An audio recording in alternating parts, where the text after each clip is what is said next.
AIDs. As we move into Module 2, what I wanted to do was kind of do a little summary on the second discussion thread that we had last week for efficacy, and that talked about the benefits and limitations of online learning. What I'll do typically is if there's two threads, what I'll do is I'll respond in writing to one of them, and then the other one I'll do a quick summary. And so that's what I want to do with the benefits and limitations piece. And this was a pretty good discussion. I like the way it came off as conversational as I looked at it toward the end there. I noticed that there was some responses, some quick responses, and things like that. But they're all topical. They're all meaningful. And it's great because it looks like a genuine conversation, which is really what we're aiming at when we're doing this. So nice job in the first week. So limitations and benefits. Some of the things that I saw that noticed that came through were some really good ones. And one of them was with the feedback, the immediacy of feedback was one of the big questions. That's a really tough one. It can be addressed though. It is a challenge, but it can be done. And I think this kind of falls under the topic of formative assessment, which we're going to talk about, I believe, in Module 10. And that is, how can we check the pulse of our students and so forth within the learning experience itself? How do we know that they're getting it? All right. And I've talked to instructors in the past. One of the big challenges that you have is that they say that, geez, I can't see the gaze of their eyes in an online course. How do I know if they're getting them or not? Well, the thing is, we need to be more intentional about it, and I do that, and I'm encouraging you to do this in your course project too. Is be intentional about the formative assessment. Our concept checks, which you did last week, you're going to do again this week, and you're going to see them mostly throughout the course. Those are intended to be formative assessments. Those are how I can catch, I can see the gaze of your eyes, so to speak, in an online format. All right. So it is a tough thing.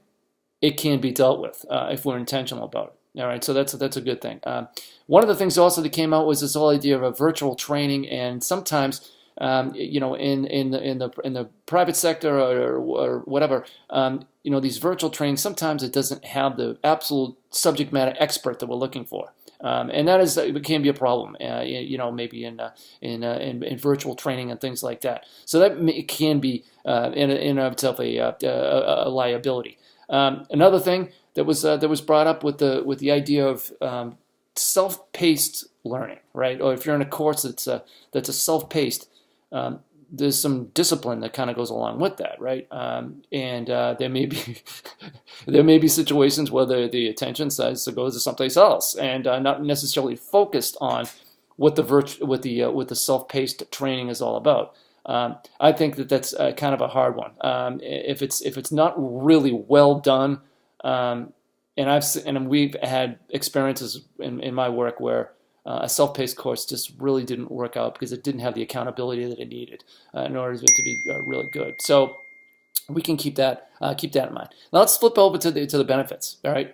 One of the things with on the other side of that self-paced thing is that in general with asynchronous learning, we could do it at our own pace, and that's one of the big benefits, and that's one of the big selling points, right? That we can do it at the time that works for us. It could be late at night. It could be early in the morning, like me. If you're in between meetings, sometimes you can reply to a discussion, and the flexibility too that goes with that, right? You can check the stuff on your phone, right? In any place that you can imagine, you can check it on your phone.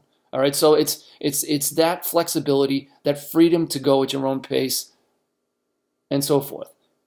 Another big one is that online learning in a lot of cases is cheaper. And so, a lot of these materials end up being reusable.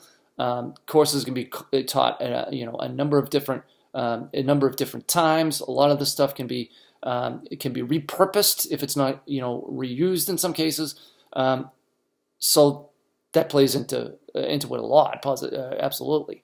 But one of the other things that it does with that too is it creates this work-life balance where it's because you can do these things at at a time that's convenient for you.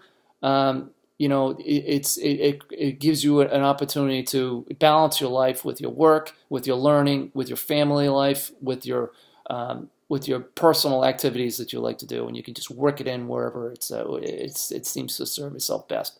The last one, which is a really huge one, is this whole idea of collaboration. The dynamic collaboration that we can create in an online course is really amazing because you just get more inputs than you would if you were sitting in a 90-minute class session. It's just always out there, and you can share, you can learn, you can pick up new things. It really does a really nice job of that. So nice job on that particular thread, and I hope you have a really good rest of Module 2. And just as a reminder, that it's the discussion for this week is due Wednesday by 11:59. Just so you don't know, Okay. Have a great rest of Module 2. We'll see you later.